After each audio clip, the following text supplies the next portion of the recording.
Okay, so this is a new lesson, but it's connected to proportional, non-proportional. It's connected to setting up proportions and solving proportions. So let's go over some vocabulary. So unit rate, it's actually something you covered in 7th grade, but unit rate is when you're talking about setting up a rate of change in which you are comparing it to one unit of measurement. So if we look at some word problem examples, if I look at number 1, it says 80 inches of snow over 10 days. How many inches in one day? So if I know there are 80 inches in 10 days, and I have to figure out how much snow there would be in one day, you kind of set up a proportion that way. Then you cross multiply, divide. 80 times 1 is 80, divided by 10 is 8. It would take 8 inches in one day. Same thing on number 2. 5 pounds of potatoes cost $10. How much would it cost for 1 pound? So if 5 pounds cost $10, how much would it cost for 1 pound? I set it up like we did last week. I'm going to cross multiply, divide. 10 times 1 is 10, divided by 5 is 2. So it would cost $2 for 1 pound. So that's a unit rate. You kind of saw it in 6th grade, and then you saw it again in 7th grade. And then if I look at number 3, if you work 480 hours in 12 weeks, how many hours in 1 week? And so if 480 hours are worked in 12 weeks, how much would it work in 1 week? You would do 480 times 1 divided by 12. That would be 40. I got mixed up there. So it would be 40 hours in 1 week. Now, that's more or less like a 6th grade refresher, 7th grade kind of. But in 7th and 8th grade, they ask you to do that, but be able to build a graph, okay, and literally be able to build it. So number 4, each of Liam's neighbors pays him the same amount for walking one of their dogs. Last week, he earned $25 for walking 4 dogs. So I can put that point on the graph. So let's look at the graph. It says number of dogs goes on X and the amount of money earned goes on Y. So I have to look for 4 dogs and charges $25. So here's 4 dogs, and then I go up to $25 and I put a dot. And that's it. But then they want me to complete the graph. And to complete the graph, I have to find other points. So if I have to figure out here, $25 for 4 dogs, how much would it cost for 1 dog? Okay, so then I cross multiply, divide. 25 times 1 divided by 4, it would cost $6.25. And then same thing here. If I knew $25 is 4 dogs, how much would it cost for 2 dogs? So 25 times 2 divided by 4, that would be 12.5. And then 8 dogs, so 25 over 4, 8 dogs, 25 times 8 divided by 4. And that would be, that doesn't sound right. Yeah, that would be $50. And then 12 dogs, so 25 times 4, 12 dogs.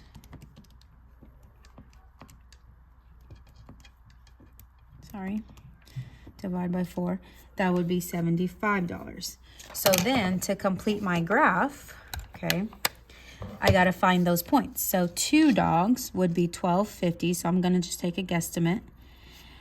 8 dogs would be $50, and 12 dogs would be $75, which would be off the graph. So it's kind of hard to do that one. So I couldn't really do that one right there. But notice, what do they make? They make a straight line. What else do these dots do after I connect my line? Well, what should they do? They should go through the origin. And what did we call that last week when it was a straight line through the origin? Well, that's called proportional. So that's where it's connected to all the stuff that we've been doing. Let's do that again. So now Monica can drive a distance of 150 miles in 2.5 hours. So I know it's 150 miles, 2.5 hours. Let's go ahead and graph that. So 2.5 hours is around here, and then 150 miles is right there. So I put a dot. Then they want me to figure out how much it is for 1 hour, then how much it is for 2, 5, and 10. So we just do the math. 150 times 1 divided by 2.5, so that's 60. 150 times 2 divided by 2.5, that's 120. 150 times 5 divided by 2.5, that's 300. And 150 times 10 divided by 2.5, because this is the number that's always going to change, that's 600. So then I graph those.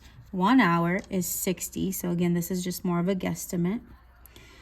2 hours is 120. Again, another guesstimate. 5 hours is 300. That's a little easier. And then 10 hours is 600, which is way up here. Again, what should those dots make? A straight line. What else should they do? They should go through the origin. So that is a straight line through the origin, which is what we called last week as proportional. Just to continue, more practice. Tony reads at a rate of 40 pages every 10 minutes. So we have 40 pages, 10 minutes. And they want to know how much it would be in 1 minute, 2 minutes, 5 minutes, and 20. So this is the number that's going to change. So 40 and 10 minutes. So 40 pages. Ooh, notice that I can't even graph 40 pages in 10 minutes because 10, and then look, there's no 40. So we can't graph that one. So 40 times 1 divided by 10 is 4 pages. 40 times 2 divided by 10, that's 8 pages. 40 times 5 divided by 10, that's 20 pages. And 40 divided by 1, or times 1, times 20 divided by 10 is 80. So let's see if we can graph these. So 1 minute is 4, so that one works. 2 minutes is 8, that one's graphable. But then 5 minutes is off the graph and 20 minutes is off the graph. So again, I can only do 2 of them. But what else should they do? They should go through the origin because it's proportional. $35 for 5 pizzas, and they want me to figure out how much it is for 1, 2, 10, and 20 pizzas. So if I go graph that, I can't do $35 and 5 pizzas. Like, I can't. So we try 1 pizza. That's 35 times 1 divided by 5. That's $7. 35 times 2 divided by 5. That's $14. 35 times 10 divided by 5. That's $70. And 35 times 20 divided by 5, that's $140. Well, let's see which ones are graphable. So $7, or 1 pizza is $7. I kind of have to guesstimate. 2 pizzas is $14. That one's graphable. But then 10 is not graphable and 20 is not. But again, I have my 2 dots. And what else should they do? They should go through the origin to be proportional. So there's the connection.